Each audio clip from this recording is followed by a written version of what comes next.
ડભોઈ સેવા સદન ખાતે આવેલ ડિવિઝન ઓફિસનું ઇન્સ્પેક્શન કરવા માટે આઈજી સંદીપસિંહ પહોંચ્યા હતા।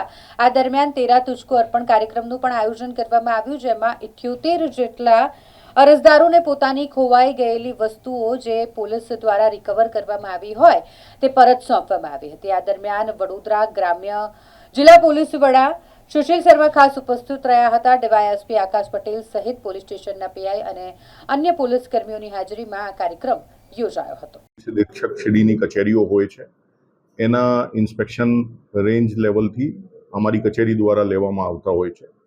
એના અનુસંધાને આજે હું ડભોઈ ડિવિઝનના કચેરીના ઇન્સ્પેક્શન માટે આવેલા।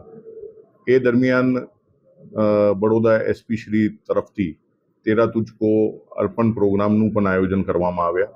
આ બધા જાણો છો કે છેલ્લા ઘણા વર્ષોથી સરકારશ્રીની આ એક પહેલ છે કે જે નાગરિકોના કિંમતી વસ્તુઓ ચોરાઈ જાય, ખોવાઈ જાય તો એમને પોલીસ શોધીને અને કાયદેસરની કાર્યવાહી કરી એમને પરત આપતી હોય છે। એ આ તેરા તુજકો પ્રોગ્રામના માધ્યમથી પરત આપતી હોય છે। મને કહેતા ખૂબ આનંદ થાય છે કે આજરોજ વડોદરા ગ્રામ્ય પોલીસ દ્વારા, એસપી સાહેબ દ્વારા, ડીવાયએસપી સાહેબ દ્વારા એક પ્રોગ્રામનું આયોજન કરવામાં આવ્યા। એમાં જૂના સમયમાં જે ભૂતકાળમાં લગભગ 77 જેટલા કેસોના મુદ્દામાલ એ લોકોએ શોધી શક્યા છે, એમના માલિકોને આજે અમારા માધ્યમથી એસપી સાહેબના હસ્તે અને ડીવાયએસપી સાહેબના હસ્તે અમને પરત કર્યા છે।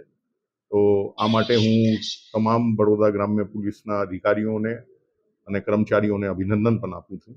એની સાથે સાથે અત્યારે જે અમારી કામગીરી ચાલી રહી છે, એ કામગીરીમાં છેલ્લા 2 દિવસથી અમારી ટીમ આવીને રેકોર્ડની ચકાસણી કરી રહી છે। ગુનાની શું પરિસ્થિતિ છે એના ઉપર ચિંતન અને ચર્ચા થવાની છે। જરૂરી માર્ગદર્શન અમારા સ્તરેથી પણ એસપી સાહેબને અને ડીવાયએસપી સાહેબને આપવામાં આવશે અને એના હેતુ એ જ છે કે જે સુંદર કામગીરી આખા વર્ષમાં થઈ છે, આવનાર સમયમાં પણ એનાથી સારી કામગીરી પોલીસ કરી શકે અને એમાં યોગ્ય યોગદાન દરેક માણસ, દરેક પોલીસ અધિકારી, કર્મચારી પબ્લિકની સાથે મળીને આપી શકે, એ હેતુથી આ ઇન્સ્પેક્શન કરવામાં આવે છે।